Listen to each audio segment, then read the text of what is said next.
things first, happy birthday! Thank you, Sharonda. I appreciate that. Thank you very much. Look, one of the things that this work keeps coming to my mind after watching this series, and really like made me have to ask myself the question of what does it mean to really be brave?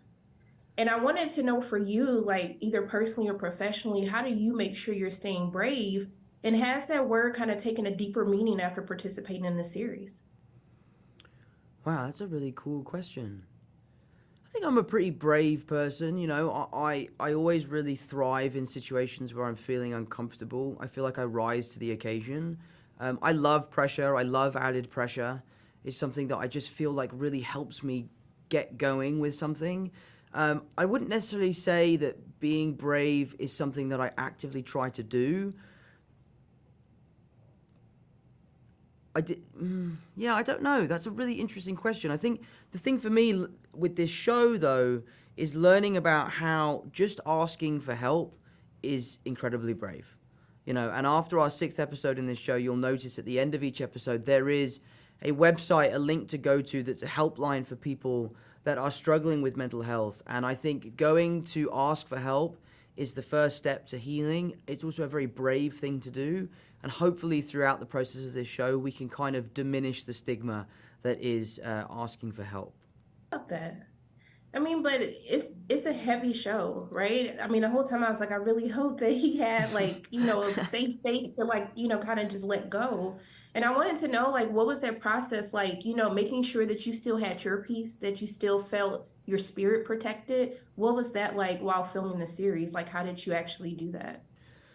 I think, when telling a story like this and portraying a character like this, there's kind of an element where you have to just stay in it and stay focused. I would unwind in various different ways, whether it's sitting down and watching the golf or going out and enjoying a walk through the city. But for me, we really did focus a lot when we were making this show. And I knew that I was going to have this year off afterwards. I knew that I was going to take this break. So I kind of just had decided to stick with it, stay focused, stay vigilant, understand that every day is as important as the last, and learn about being a producer and learn about, being a leading man and all that sort of stuff. So I really just tried to stay focused. That you brought up that being a producer, because like you had a more hands-on approach producing with this series. Can you speak a little bit more about like what you've learned and how you want to take that to your next projects? I've learned that producers are like swans. You see them on set and they sort of sitting there and they don't look like there's much going on, but then under the water, their legs are like this and they're working at 1,000,000 miles an hour. And I loved it. I really enjoyed it. It was an amazing experience for me to get to learn about how our industry works and what makes it tick.